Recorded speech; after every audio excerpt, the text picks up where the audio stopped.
Hola, ¿cómo están? ¿Todo bien? Sí, qué bueno. Estamos ya en la segunda parte de esta serie que hemos llamado Líder 5. ¿Qué es un líder 5? Estábamos hablando de que un líder 5 es un líder promedio. Todas las personas tenemos dones y talentos. Dios nos ha dado dones y talentos para ejercer nuestras vidas, prácticamente. Entonces, un líder 5 es un líder promedio. O sea, un promedio entre 1 y 10. Bueno, 5 es un líder promedio que elige prepararse, trabajar sus dones y talentos y crecer y llegar a lo que más pueda, o quedarse con lo que Dios le dio, con los talentos que venían y ya. Y eso es todo. Y esto es importante porque muchas personas prefieren no hacer nada con lo que Dios les dio. ¿Recuerdan la parábola de los talentos? Les da alguno, entonces algunos deciden guardarlo, esconderlo. El tema es que eso que te dan, luego se lo dan a otros. Entonces, perdemos influencia, perdemos liderazgo, perdemos el ser líderes simplemente porque a veces no ejercemos. A veces también porque no entendemos lo que es ser líder, liderar, liderazgo, y lo hemos estado hablando en esta serie. Y hay mucha gente que dice, pero ¿por qué estamos hablando de esto en una iglesia? Pues esto es un taller de motivación y cosas así. Entonces, ¿en la iglesia hay que hablar de estos temas? Sí, sí, porque la iglesia está llamada a tener un liderazgo. Cada persona, y cuando digo la iglesia no es este lugar, sino cada persona que pertenece, que es parte de una iglesia, está llamada a tener un liderazgo. Pero también no solo la iglesia, toda la gente. Siempre vamos a tener que ejercer un liderazgo. Siempre, porque el liderazgo, decíamos la semana pasada, liderazgo es influencia. Así que, ay, pero yo no sé si soy líder, yo no, es que a lo mejor piensa alguno que el líder es una persona que está en una jefatura, en una gerencia, en un lugar, pero no, líder es aquel que le toca ejercer liderazgo, por lo tanto influencia en otros. ¿Y cuántos de acá ya simplemente con ser papás, tíos, ya tenemos influencia? La mayoría quizá. Que ya nos toca ejercer influencia, a lo mejor tienes un negocio, un trabajo y ya te toca ejercer influencia. ¿Con cuánta gente te toca ejercer influencia? Constantemente, todo el tiempo. Ya eso te hace un líder. Así que la pregunta no es si soy líder o no soy líder, sino qué tipo de líder eres. ¿Eres un líder 5 que está pensando en ir por más o quedarte con lo que tienes? Y eso es más o menos la idea de esta serie, con el propósito de que podamos aceptar que nos toca liderar, aceptar que nos toca tener un liderazgo y ejercemos una influencia en otros. Porque si no lo hacemos, es tremendo. Y como cristianos, es mucho más importante todavía, creo yo. Aquellos que, y le hablo a los que son de iglesia, a los que decidieron un día seguir a Jesús y están en eso es primordial en tu vida. Si tú no estás muy relacionado con la iglesia, quizá hoy es primera vez que estás, no participas en una iglesia, quizás estás encontrándote con esto y, ok, le vas a encontrar sentido. Pero si tú eres de iglesia, tú estás llamado a ejercer influencia en los demás. ¿Recuerdan? Luz y sal. Luz y sal. Eso es ser influencia para muchas personas. Pero algunos decidieron, no, es que yo no me meto con cosas de liderazgo, eso es para, no sé. Ya está cediendo eso. Fuimos llamados para influir el mundo. Fuimos llamados. Y el problema es que si no lo hago, si yo no ejerzo ese liderazgo, si yo permito que esto simplemente, no, eso es para los pastores, eso es para el líder de grupo, ese es para esta persona que tiene un cargo, o eso es para los políticos, o ya si lo sacas fuera de lo que es la iglesia, eso es para el jefe, para el gerente, para el político.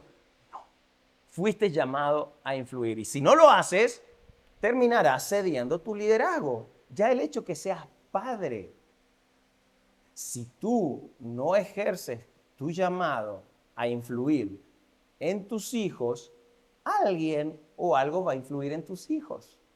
Estás cediendo ese liderazgo, esa influencia.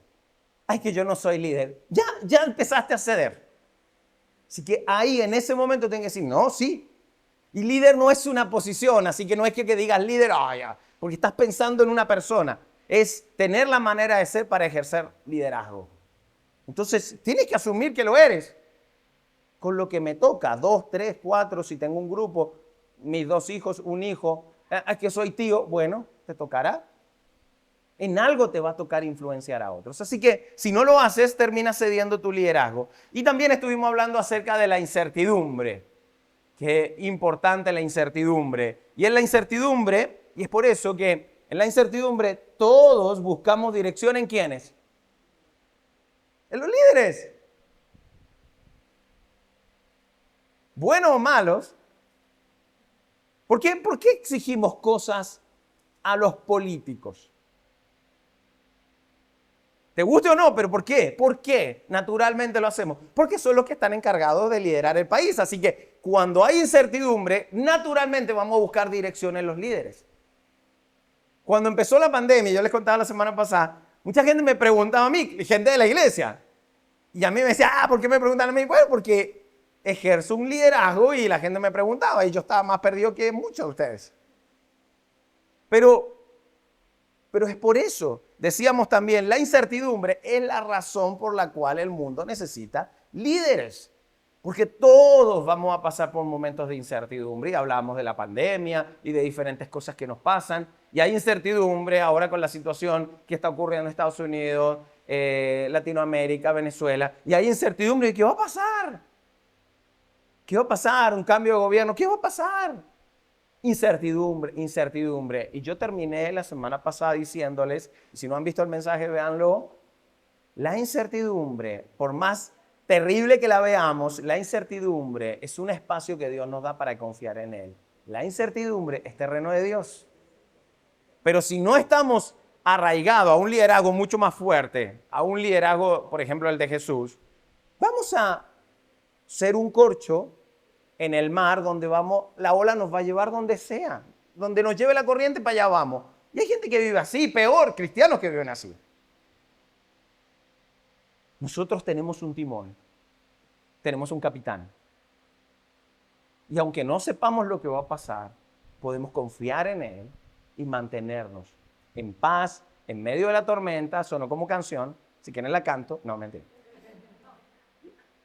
Gracias por decir que no. Podemos estar tranquilos en medio de las situaciones. Y esa es la idea de esta serie. También hablábamos de que el liderazgo es mayordomía, somos administradores, y que el liderazgo es temporal. Ay, pero ¿cómo eso que es temporal? Sí, porque tú y yo algún día nos vamos a morir, así que ya eso lo hace temporal. Pero también hay cargos que son temporales. El liderazgo es temporal. Con tus hijos es temporal, ¿sabías? Sí. Pregúntale a tu mamá, a tu papá, si el liderazgo contigo fue temporal o no. Es temporal. Y en el liderazgo hay que rendir cuentas. Porque un gran poder conlleva una gran responsabilidad, dijo el tío Ben.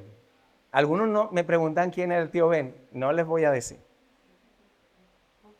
Hoy vamos a estar viendo y vamos a estar trabajando autoridad posicional versus autoridad moral. En el liderazgo esto es fundamental.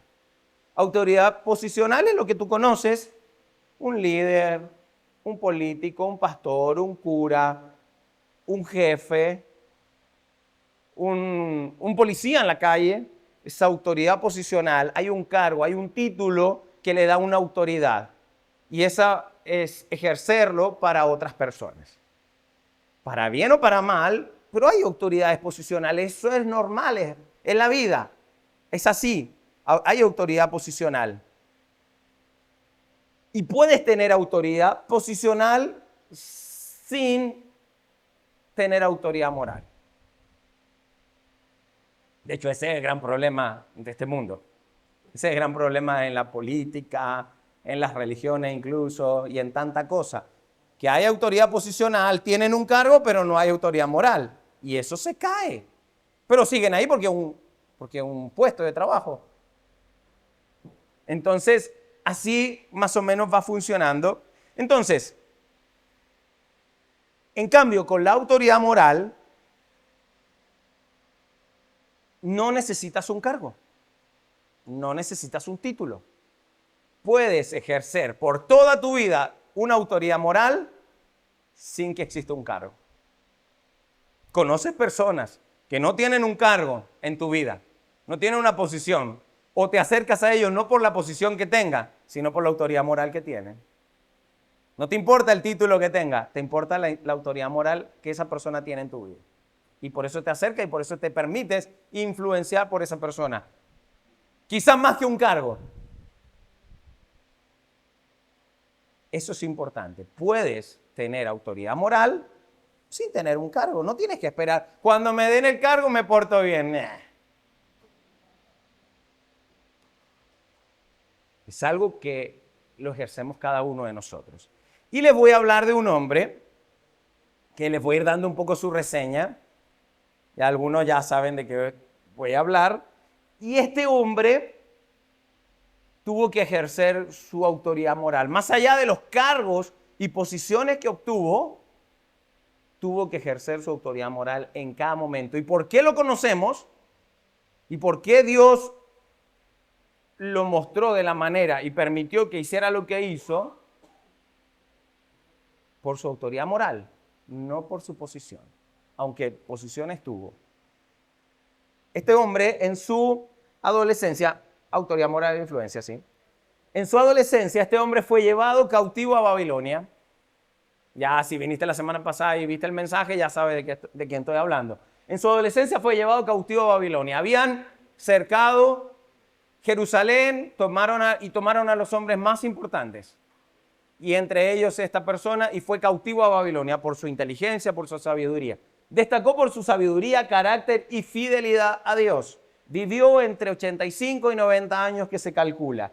Fue ejemplo de autoridad moral y tuvo 67 años de servicio activo. No estaba pidiendo jubilación, y si conocemos la historia, no estaba... 67 años de servicio activo. Desde muy jovencito que fue capturado.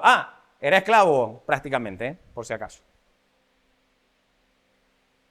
Gobernador en Babilonia, administrador imperial en Persia, consultor de al menos 4 reyes y respetado por todos esos reyes. Profeta, intercesor, modelo de fidelidad en el exilio con Babilonia en este caso. Su vida, visiones inspiraron a sus amigos y sigue inspirando a generaciones hasta el día de hoy. Un tremendo liderazgo, más allá de su posición, su autoridad moral fue lo que marcó la diferencia. Y si no conoces esa historia y no sabes de quién estoy hablando, ahora te voy a contar, estoy hablando de Daniel. Daniel, no los que tenemos acá, tenemos a varios Daniel acá, no los que espero que les sirva de ejemplo, sino de Daniel, el de la Biblia. En el Antiguo Testamento podemos hablar de Daniel, esto es justamente el libro, tiene su nombre, que fue una recopilación de cosas que él escribió y cosas que otras personas afirmaron de él, así que no es que él contó su historia a su pinta. Y además, lo que él escribió coincide con los relatos históricos de esos tiempos, así que no es que él estaba contando su autobiografía y puso lo más bonito de él. Reclutan a Daniel, Nabucodonosor llega, reclutan a Daniel y lo toman a él y a sus amigos principalmente por su inteligencia. O sea, ellos son cautivos desde Jerusalén y se los llevan y dijeron, vamos a llevar a los mejores. A los más buenos, los llevamos y a él y a sus amigos los cautivaron. Y en un momento los tomaron para que trabajen con ellos y el lugar donde les tocó estar por su inteligencia, por su capacidad, era un lugar bastante privilegiado porque era prácticamente dentro del palacio. Trabajar dando la sabiduría que tenían, poder ejercerla dentro, ahora en este caso, por el imperio babilónico. Entonces él tiene que ejercer este cargo ahí hasta que el jefe de los eunucos, el encargado de ellos, le dice a Daniel, mira Daniel, ¿sabes qué? Esta es la comida que te va a tocar comer. Y comer esa comida implicaba para Daniel un conflicto, porque era ir en contra de las leyes que Dios había puesto, era ir en contra de lo que Dios había enseñado a ellos. Así que esas cosas él no las podía comer, pero él tenía que comer eso, esa era la comida que había. Así que esto marca su carácter y su autoridad moral, porque en Daniel 1:8 podemos ver que dice, pero Daniel decidió, y aquí hay es muy interesante decidió. No es que estaba obligado, pero es que él estaba cautivo, sí, pero tomó una decisión. No es una decisión que tomas en el momento que le ofrecieron la comida. Es una decisión, otra versión dice que es una decisión de antemano, es una decisión del corazón, previa a tomar decisiones del momento. Es una decisión que él tomó de antemano. Y esa decisión de antemano era, pero Daniel decidió no contaminarse con la comida y el vino del rey. Esa fue su decisión, lo cual, por supuesto, le trajo muchos problemas. Pero él tomó una decisión. La pregunta que yo te hago ante las decisiones de antemano, ¿cuántas cosas tú has decidido de antemano? No en el momento, sino decisiones que tú ya decidiste esto. Si llegase el caso, yo mi decisión la tengo tomada. ¿Cuántas cosas tú has decidido de antemano no hacer en tu vida? ¿Tienes decisiones así? ¿O es algo que, wow, no lo había escuchado? Hay decisiones en tu vida de antemano que tienes que tomar y constantemente las tienes que ejercer. Y decides no, decidí que no. Algo básico, robar. Depende del monto, no. No me voy preso por 10 lucas. Alguno dice, no aceptar un soborno, no salir con tal persona. Entonces, algunos ejemplos, para no exponerte a ti, me expongo yo. Algunos ejemplos que por ejemplo, he tomado yo, y bueno, junto con mi esposa, pero muchas de esas decisiones las tomé cuando era soltero.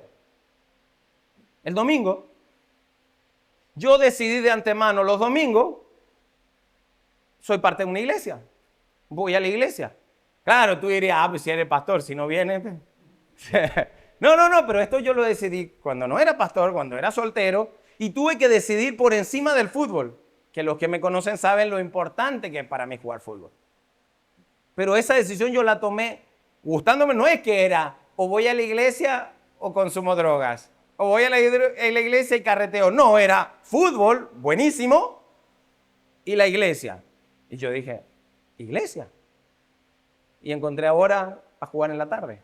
Entonces, bendito sea Dios. No. Entonces, pero en ese tiempo no, decidí no fútbol, iglesia. Y para mí no es una conversación, es una decisión de antemano. El domingo, no, ay, Mari, ¿será que vamos?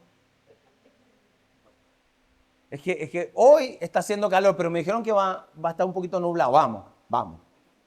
Por eso hoy día hay varios acá. Ah, está lloviendo. No. Ay, es que salí. No es una decisión que tengo que tomar. Es una decisión de antemano. El domingo voy a estar ahí y voy a servir al Señor. Y en este caso hoy día, toda la semana. No hay una conversación. Pueden haber eventualidades, por supuesto que pueden haber. Puede haber vacaciones, muchos están de vacaciones. Por supuesto que sí. Por supuesto que sí. Pero para mí es una decisión que no negocio. Y cuando estamos de vacaciones buscamos una iglesia para ir porque nos gusta, no porque tengo que, ay, qué religioso, que me gusta. Aunque sean canutas, me gustan igual. Es una decisión. Ahora, ve a nuestra banda. O sea, a Margeli la tuvimos que operar para que no venga. Es una decisión con su esposo y su familia. Están acá. No es que, ay, Mauri, no sé si vamos a ir. Es una decisión. Por eso es que a muchos les cuesta todavía, porque hay algunos que decidieron hacerlo de antemano, Y hay otros que deciden cada mañana. Y esa es la diferencia de la decisión de Daniel con las decisiones que a veces tú y yo tomamos. Otra decisión que nosotros tomamos es nuestros ingresos. De que soy soltero, separo una parte de mis ingresos y la doy a Dios. No estoy pensando. No es cuando me llega el dinero, porque si me llega el dinero y como no tengo, entonces no tengo la opción ahí. No, es una decisión de antemano, me falte, no me falte. Además, ¿sabe qué? Siempre me falta. Así que cuando yo doy por la confianza que tengo en Dios, sé que lo que me falte, el Señor se encargará. Más rato les cuento algo de eso. El Señor se encargará lo que me falte, porque siempre me falta. Nunca completo. ¿Te pasa lo mismo? ¿Nunca termina completar? Es así, pero es una decisión de antemano, no es cuando tengo el dinero. Todo. Mucha gente, ¿sabe cuánta gente me dice, Mauri, yo quiero empezar a dar? Entonces cuando me suban el sueldo, no lo vas a hacer. Eso no es un problema mío, es un problema personal. Es una decisión de antemano. Hay una parte que yo separo para la iglesia. Ay, qué bueno, conveniente ser pastor. No lo hacía cuando era soltero porque sabía que la iglesia necesitaba cubrirse. Pero también es una lucha entre mi confianza. ¿Yo confío en el dinero o confío en Dios? Y aunque me falte, sigo confiando en Dios, porque Él va a suplir lo que me falta. Es una decisión personal, es de antemano. Tiene que ver con mi moralidad, no con la de ustedes. Se los estoy mostrando y cada uno decide. Otra decisión, por ejemplo, es no hago amistades con personas del sexo opuesto. Si esa amistad vale la pena, hacemos esa amistad con mi esposa. Si no vale la pena, no. Yo no tengo amigas. Mi mejor amiga, la que más me regaña, es mi esposa. No busco tener amistades con otros. Son decisiones de antemano, no. Mira, qué buena persona, voy a ser una amiga. Hola, ¿cómo estás? ¿Qué tal? No es una opción para mí. Y si es una persona que vale la pena, oye, mira, tal persona, nos hacemos amigos los dos. Solteros, casados, tomen consejo. Ese sí es consejo. Lo mismo con mentir, lo mismo con robar. Ay, ¿será que miento? Ay, ¿será que le digo una? Son decisiones de antemano. No tengo que negociar, no hay negociación, no hay espacio para pensarlo. Es una decisión, no hay improvisación. Los valores no se improvisan, se viven. Estos son mis valores y no negocio. Y esto es lo que cada uno de nosotros deberíamos hacer. Yo estoy contando lo mío, ustedes cuenten lo suyo. Estos son mis valores y no se negocia. Y si esto no ocurre en tu vida y en cada situación como cristiano te toca estar tomando decisiones, si miento o no, si soborno o no, si digo que sí o no, si doy o no doy, si estoy así, si salgo con ella o no, si contesto el teléfono o no, si me quedo con esto o no, si todo el tiempo estoy pensando así, cuestiona tu cristianismo, de verdad. Porque no puedes decir, estos son mis valores y por las dudas tengo otros. No funciona así. Son decisiones de antemano. Eso es lo que hizo Daniel. Y esto es súper importante, porque en el momento, y esto es importante, porque en el momento que yo decido transgredir mis valores, una transgresión de la integridad nos lleva a otra transgresión. Y la segunda transgresión crea un patrón. Y por eso después nos cuesta tanto salir de esos patrones. ¿Por qué me cuesta? Llévalo a todo. Con las cosas que son pecaminosas, con las cosas que no. Con todo llévalo. Con tu asistencia a la iglesia, con el dar, con mentir, con robar, con aceptar un soborno. Con todo. Con mirar a una chica por más de... Dice, un amigo decía, la primera mirada está bien, es normal. La segunda es pecado, decía un amigo. Ya. Si tú permites eso, se convierte en un patrón. Ya después cuesta quitártelo. ¿Se puede quitar? Sí. Cuesta mucho. Ni hablar la gravedad, ni hablar las consecuencias de eso. Porque te puedes quitar el patrón. Quitarte las consecuencias, a veces no. ¿Se dan cuenta? Es difícil hablar de moralidad. Estamos todos expuestos, pero es importante que lo hablemos. La moralidad la gente la ve como algo religioso. No, la gente destruye sus vidas por falta de moralidad. No tienes que ser religioso. ¿Vieron la chica ahí con el tipo, con el gerente, que se sacaron la foto y le sacaron la foto y todo? Rompieron su moralidad. Y el escándalo que se le armó. Y las consecuencias no se las pueden quitar. ¡Ay, qué religioso! ¡No! Pregúntale a los hijos de la familia destruida si eso es religioso. Es importante.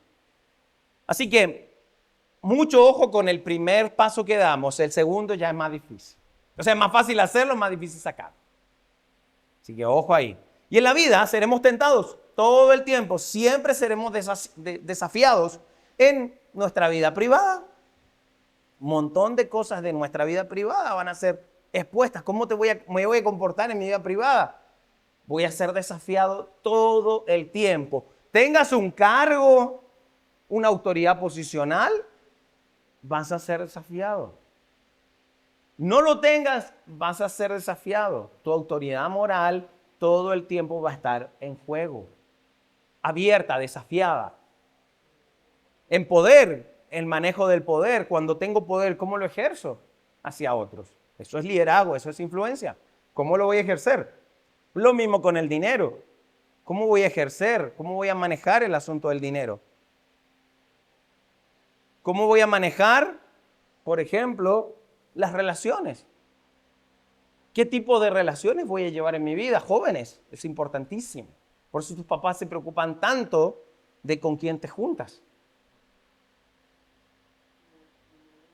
Debe ser porque ellos han pasado más cosas que ti, así que importante. ¿Con quiénes te juntas? ¿Cuáles son tus relaciones? Porque vas a ser desafiado en tus relaciones. En las libertades que tienes. Libertad o libertinaje. ¿Cuáles son tus libertades? ¿Cómo rompo esas libertades? No todo es pecado, es cierto, pero hay muchas cosas que no te convienen. El reconocimiento. Esto es importante. Esa necesidad de aceptación, de merecimiento, que nos, iba a decir una palabra, que nos molesta tanto. Todo el tiempo el reconocimiento, el que va, el que me dijo, bla, bla, bla. Y es triste verlo. Cómo buscamos, y te lo digo porque lo viví por muchos años. Mari sufrió esas consecuencias conmigo. Andar buscando reconocimiento en todo. Yo siempre digo el burrito de Shrek. Pregúntame, pregúntame, pregúntame. Así andaba yo. Buscando reconocimiento, que alguien me diga, ay, sí hice algo, que me dé las gracias. Si no lo hice, bueno, que me hayan preguntado. Cualquier tontera. Y eso es triste. Si lo ves ya que estamos hablando de liderazgo, si lo ves en la pirámide de Maslow, es tremendo porque nunca vas a llegar al quinto escalón, que es la autorrealización y donde alcanza una madurez. No vas a llegar ahí si sigues estancado en el 3 y el 4 con respecto a cómo me siento cuando me dicen, cuando me llamaron, cuando no me invitaron, cuando no me llamó, cuando no me dijo. Toda esa falta de reconocimiento te afecta y no te va a permitir madurar. Es que no me llama, es que no me etiquetó. Todo eso nos va a hacer mal. Vamos a estar buscando aceptación en un montón de personas. Yo te digo, si eso es, ponte, sé amigo de una IA, es mejor. Hazte amigo de una IA, te tratan bien, de más. Se te ocurre un nuevo negocio. A lo mejor tu esposo ni te van a pescar. Se te ocurre, voy a diseñar un pay de limón con avellana y Nutella y ya. Y una hoja de zanahoria, una cuestión de zanahoria y ya. Se me ocurrió un diseño y le digo, ChatGPT, ¿qué te parece este emprendimiento que quiero? ¿Qué te va a decir? ¡Wow! ¡Qué impresionante idea! ¿Quieres que te ayude a hacer un modelo de negocio para exportar este negocio en otro lugar? ¡Oh! Ay, ojalá mi esposa me dijera esas cosas. falta de aprobación que la tienes que conseguir en una IA. Esa madurez es la que debemos alcanzar. ¿Cómo se consigue? Acercándonos más a Dios, convenciéndonos qué es lo que Él hizo por mí. Pero en todo esto, tú y yo vamos a ser desafiados constantemente, y en esa muy importante. Los placeres, ni hablar de los placeres. Entonces, un buen consejo que podemos tomar es, si algo simplemente tiene apariencia de malo, no lo hagas. Si te hace dudas, si te genera una tensión, lo hablamos en una serie de las decisiones, presta atención a la tensión. Si hay una tensión de algo que, no lo hagas. No lo hagas, porque vas a ser desafiado en todo eso. Me acuerdo un pastor que se llama Roger Cunningham, de aquí, de Chile, es un gringo, ¿sí? Y él me dice, con respecto a una situación, y me da un consejo, me dice, agua turbia, malos peces. Me dice, agua turbia, malos peces. Así que tenga cuidado. ¿Qué consejo más bueno? Marisa, acuerda de eso. ¿Qué consejo más bueno? Agua turbia, malos peces. Mira, si la cosa se ve turbia, no. Y vas a vivir más tiempo en paz. Y es como vivía este personaje que estamos hablando, Daniel. Vivía conectado con Dios y tomaba decisiones de antemano, no en el momento. Ya esas decisiones las había tomado. Es simplemente dejar que el Espíritu Santo informe y guíe nuestra conciencia para decidir de antemano y mantenernos lejos de los precipicios de la vida. Y todas en estas cosas que les mostré, vamos a ser desafiados a romper esa moralidad que tú y yo tenemos, o deberíamos tener. 50 años después, el rey Darío, esto lo conté la semana pasada, hablé de lo que pasó, la continuación de esto, rey Darío, ¿recuerdan Belsasar? La semana pasada estaba ahí cometido, si están colgados, vean el mensaje. Belsasar había decidido no tomar en cuenta lo que Dios había escrito ahí en esa pared, decide no tomarlo, y esa misma noche llega Ciro, los persas y los medos, y el rey medo Darío llegan ahí, lo matan, y hasta ahí llegó su cosa. Entonces Darío se hace cargo ahora de Babilonia y empieza a ejercer su liderazgo, y va, y ¿saben quién agarra? A Daniel, y dice, Daniel, ven para acá, tú me sirves para trabajar conmigo. Y él toma confianza, y como les dije, Daniel trabajó para varios reyes, así que toma a Daniel, y los satrapas, que eran unos encargados que trabajaban en el reino, se pusieron muy celosos de Daniel. Y dice que tanto se distinguió Daniel entre los administradores y los sátrapas, que por sus extraordinarias cualidades, que el rey pensó en ponerlo al frente de todo el reino, a Daniel. ¿Por qué? Por la autoridad moral que tenía, por cómo había ejercido, por lo que los demás decían de este tipo. No es que él conocía a Daniel de lejos, es que seguramente llega y pregunta, ¿me hago cargo de esto? Ok, ¿quién es el de los más sabios acá? Daniel. Seguramente los sátrapas también. ¿Quién es el más sabio? Daniel. Así que agarró a Daniel y dijo, a este lo pongo a trabajar conmigo. Y seguramente lo vio así de sabio, lo voy a poner. Entonces, sin embargo, estos tipos se pusieron celosos, pero dice que sin embargo no pudieron, trataron de hacerle una trampa, no pudieron encontrar corrupción en él. Busquémosle el pasado, busquemos algo malo. Están como los ministros nuevos que ponen ahora y están todos buscándole alguna yayita, ¿sí? Entonces busquemos algo malo. Porque era digno de confianza y no era negligente ni corrupto. Entonces nada malo pudieron encontrar en él. Por lo tanto, tenían que usar alguna estrategia, así que hicieron una trampa hacia el rey y hacia Daniel, porque decían, ok, no hay nada malo que podamos encontrar. ¿En qué podemos generar un conflicto? Bueno, con las leyes de su Dios. Entonces armemos un conflicto con eso. Así que decidieron y hicieron una trampa al rey para armar un decreto de que aquellos que no adoren por ese tiempo a su majestad, a él, que no tengan adoración y adoren a cualquier otra cosa, entonces esa gente, ese decreto decía que iban a ser arrojados al foso de los leones.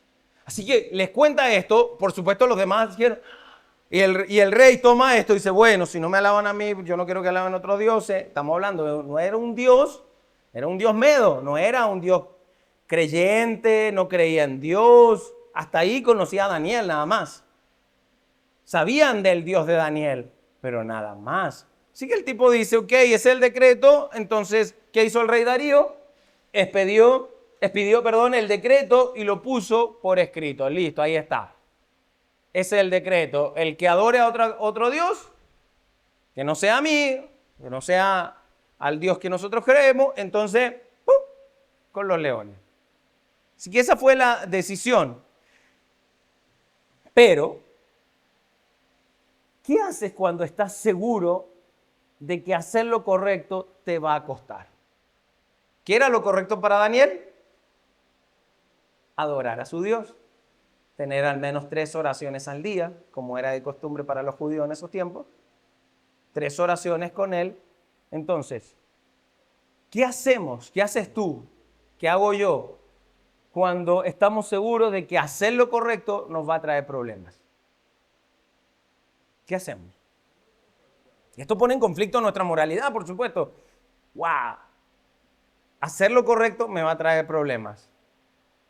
¿Y de qué depende? Depende de lo que es más importante para ti. Depende de lo que es más importante para mí. Para Daniel, ¿qué era lo más importante?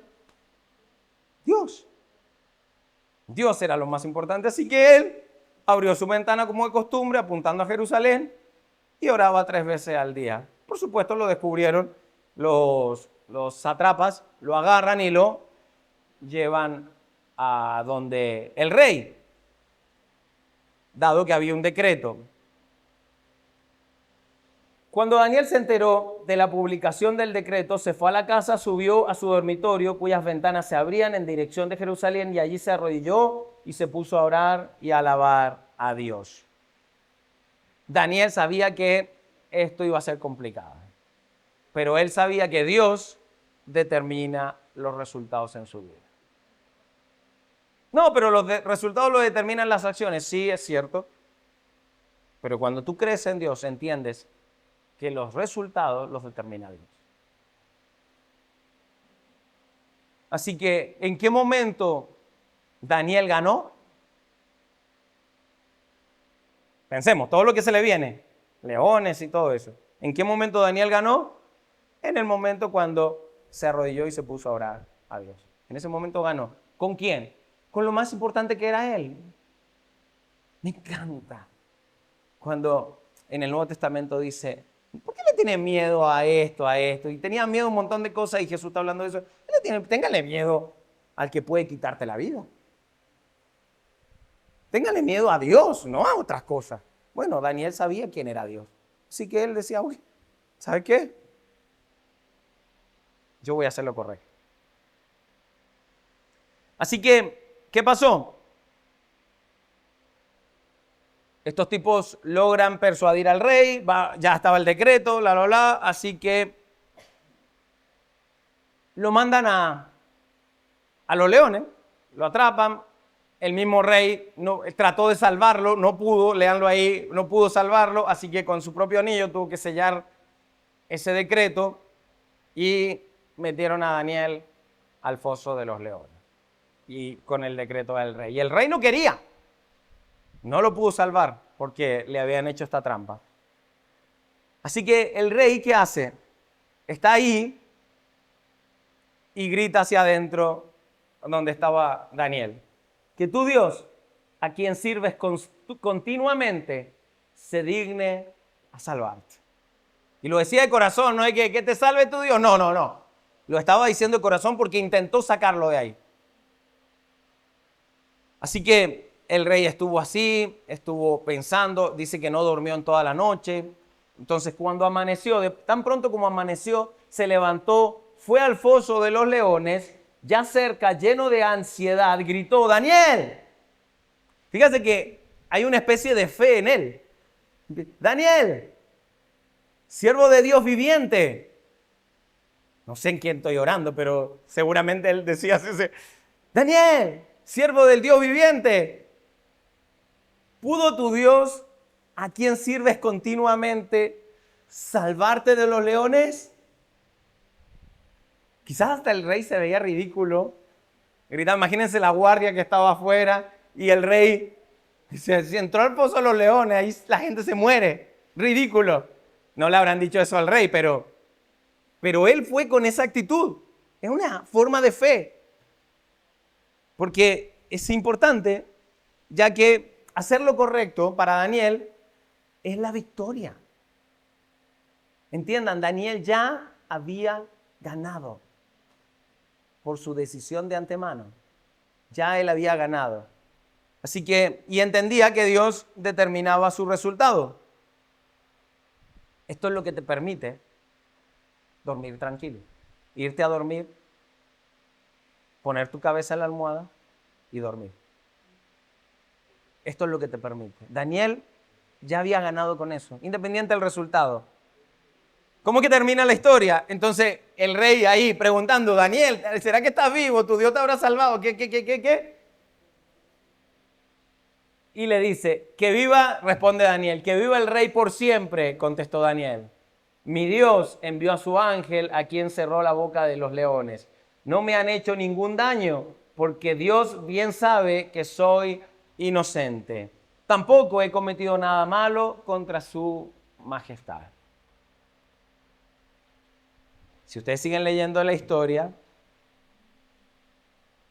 van a ver lo que hizo ahora el rey con los muchachitos estos que le hicieron esta trampa. Dios es el que determina los resultados. Dios es el que hace que las cosas funcionen cuando nosotros estamos convencidos de lo correcto. Dios jamás te va a bendecir diciendo: bueno, mira, pero haz el soborno acá, pero hazlo así. Yo siempre cuento una historia que me pasó. Me faltaba plata, hace años atrás estaba soltero y me faltaba una plata. Entonces necesitaba para el final del día 40 lucas. Así, 40 lucas. Y entonces yo trabajaba en venta, así que tenía que vender 40 lucas. O sea, de ganarme 40 lucas tenía que vender mucho más. Era muy difícil hacerlo en el día. Y yo, bueno. Yo recién estaba creyendo en Dios. Venía saliendo de mi ateísmo, recién creyendo en Dios. Entonces yo hice mi oración. Me acuerdo que iba en el metro. Iba: Señor, ayúdame a vender. Iba con toda esa convicción. Cuando me bajo de la estación del metro, no sé por qué miro a los cajeros. Habían 3 cajeros automáticos. Entonces, los 2 de la orilla parpadeaban. Cuando parpadean es que hay que insertar la tarjeta. El del medio no parpadeaba. Entonces me llamó la atención. Significa que o está malo o hay una tarjeta adentro. Entonces me acerco y veo y pongo consultar el saldo. Había una tarjeta adentro. ¿Sabe cuánto había? 40 lucas. Y yo era un nuevo creyente, así que yo no tenía decisiones de antemano. No tenía una decisión de antemano. Hoy día ni me acerco. Pero en ese momento sí me acerqué y yo y empecé a pensar si Dios me estaba bendiciendo con esto. Así que, ¿qué creen que hice? Me fui con las 40 lucas. No, era nuevo creyente y por eso lo cuento. Igual lo contaría si lo hubiese hecho. Le puse que no, estaba la tarjeta. ¿Desea hacer otra transacción o otra consulta? Porque había hecho. Y yo, no. Y puse que no. ¡Tum! Y la tarjeta salió, la quebré y la tiré a la basura. Tampoco para ponerme a buscar al hit que se le quedó. Entonces, y yo creo, Dios, que esto es lo correcto. No te conozco mucho, estoy recién, pero yo creo que esto es lo correcto. Ese día yo vendí y me fui con más de 60 lucas mías, más todo lo que vendí, pero mías en los bolsillos. Yo entendí que Dios no me iba a bendecir perjudicando a otro. En este caso, una persona que había extraviado su tarjeta. Así que no negocies con esas cosas. Hoy día ya no tengo que estar, hoy la saco o no la saco. No, mi convicción de antemano es, ni me interesa. La pregunta es, ¿cuántas cosas te tientan día a día que estás negociando? ¿Lo hago o no lo hago? ¿Lo hago o no lo hago? ¿Llamo o no llamo? ¿Respondo o no respondo? ¿Cuántas cosas estás negociando? Hay cosas que no tienen negociación, porque son nuestra moralidad. Y eso nos va a dar autoridad. Pero la autoridad, esa autoridad, más allá de que la gente la vea, esa autoridad te la va a dar Dios. Y Dios te va a dar la convicción. Y si falta, va a faltar. Yo recuerdo, tuvimos una oportunidad, con esto cierro, en el día de cuando Mari queda embarazada de Daniela. Justo habíamos citado a una persona para que nos hiciera el seguro de la clínica. Entonces esta señora nos visita en la casa y Mari tenía como semana y media embarazada, algo así. Entonces, podía nadie enterarse de que Mari estaba embarazada. Entonces, y en la cláusula para hacer el seguro decía, decía si está embarazada o no. Entonces ella iba a rayar que no, sabía que estaba embarazada porque le dijimos que estábamos contratándolo para tener un seguro, pero ella está embarazada. Y la señora estuvo a punto de rayarle que no y se le ocurre preguntarnos. Y ella estaba entonces tú no ves y nos pregunta y nos dice, ¿le pongo que está embarazada o no? Y yo le digo, pero es que está embarazada. Pero es que si no, hay ciertas cosas que no le van a entrar. Y los donos que no entren.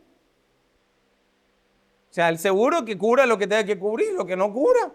Pero no vamos a mentir, menos con nuestra hija. O sea, no voy a mentir por diciendo que mi hija no existe. Entonces, no. Y ella, de hecho, se sentía muy mal por tentarnos a mentir. Ella se sintió muy mal, incluso se puso a llorar y todo porque le dijimos, nosotros creemos en Dios, bla, bla, bla y todo. Y ella se sentía muy mal por tentarnos a mentir. No, el Señor se encargará. Bueno, lo que no cubrió el seguro, como 3 meses, pues estábamos súper pobres, como 3 meses sin pagar. La clínica me llamaba. Todo 3 meses. No teníamos plata para pagar un monto más o menos cerca de 387,000 pesos, me acuerdo clarito. Y ese era el monto, no era mucho, pero no teníamos. Y haciéndome el leso, la clínica, plum, la clínica, plum.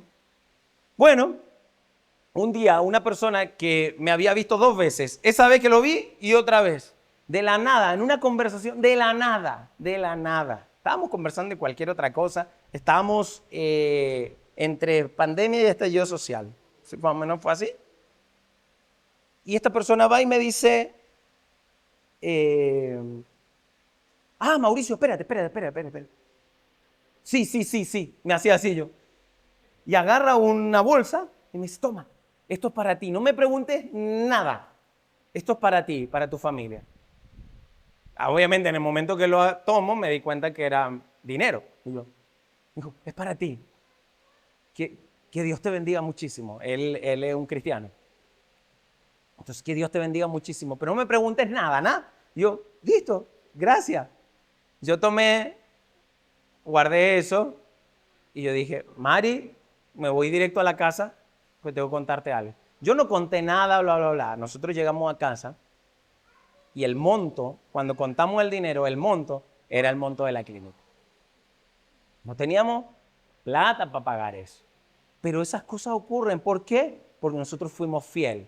Y el Señor, yo estoy seguro que en ese momento que el Señor, nosotros decidimos poner que sí estaba embarazada, en vez de mentir, en ese momento Dios dice, tranquilo, yo soy tu Dios, yo me encargo. Esos 3 meses son para que suframos un rato, para que sepa que cueste. Porque Dios siempre te hace eso. Capaz que tú estés diciendo, ¿por qué a mí no me pasan esas cosas? Ya te dije, mis decisiones de antemano. ¿Por qué ocurren esas cosas? Por las decisiones de antemano. No porque un día decidí hacer lo bueno. es porque decidí creerle a Dios primero ante cualquier cosa. Entonces siempre he dado todas las oportunidades que tengo, doy. Así que por eso recibimos. Siempre cosecha. Y si no estás cosechando en eso es porque no estás sembrando. Así que ahora levanten todos sus diezmos. No, mentira. Entonces, para ir cerrando, Jesús dijo lo siguiente. Esto no es fácil para los cristianos, sí, sobre todo para los cristianos, pero Jesús dijo lo siguiente. Dirigiéndose a todos, declaró, esto lo registró Lucas, si alguien quiere ser mi discípulo, que se niegue a sí mismo. Tome su cruz cada día y que me siga. Si alguien quiere ser mi discípulo, tiene que hacer lo que hizo Daniel. Tiene que hacer lo que han hecho tantos. Negar sus vidas a sí mismo. Esto no me corresponde, esto no es para mí, no voy a mentir, no voy a negar, pero es que te salva la vida. No me interesa. No voy a permitir que esto ocurra en mi vida. Ya tomé decisiones de antemano. Tomar decisiones de antemano es aprender a negar nuestra propia vida. Y es tomar nuestra cruz y seguirlo a Él. Porque en Él creemos y en Él confiamos. Así que una oración. Este mundo, antes de eso, este mundo está esperando líderes. La autoridad posicional hay en todos lados, en tu propio trabajo, y hay gente que tú mismo puedes juzgar si se lo merecen o no. ¿Quién sabe? Está lleno de autoridad posicional, tú mismo, en algún puesto. Está bien o está mal, da lo mismo. Pero este mundo necesita personas que asuman su autoridad moral en la vida. Porque vas a influir en muchas personas. Quizás solo en tu vida, solo en tus hijos, es suficiente. Es suficiente. Si solo es en tus hijos, si solo es en otra persona, es suficiente. Porque tú no sabes con esa autoridad moral cómo vas a marcar la vida de alguien. Y quizás Dios haga la obra en esa persona después. Tú no sabes eso. Así que el mundo necesita líderes que aprendamos. No es fácil a tener autoridad moral en cada una de las cosas que hacemos. ¿Nos vamos a equivocar? Por supuesto. ¿Vamos a encontrar perdón en Dios? Sí. Pero la idea es que te equivoques menos, para que tomes decisiones de antemano, de antes, para equivocarnos menos. ¿Ok? Una oración para esto. Padre Celestial, dame la sabiduría para saber qué es lo correcto y el valor para hacerlo, incluso cuando me vaya a costar algo. Esa sea la oración de nosotros esta semana. Vamos a orar. Señor, gracias. Gracias por tu amor, tu bendición y tu cuidado en cada uno de nosotros. Padre, gracias. Padre, gracias por mostrarnos que lo que vivió Daniel hace tantos años, lo podemos vivir hoy. Y quizá hoy con una mayor ventaja. Daniel no tenía el Espíritu Santo de forma constante como hoy día nosotros sí lo tenemos. Así que nuestras decisiones, Señor, aunque quizás recibimos otro tipo de tentaciones, ayúdanos a tomar decisiones de antemano, convencidos de que tú eres quien nos da la victoria, tú nos das los resultados, Señor. En ti confiamos, en ti creemos. Ayúdanos a aprender esto y a hacer un mundo mejor por medio de nuestra influencia. En el nombre de Jesús, gracias. Amén.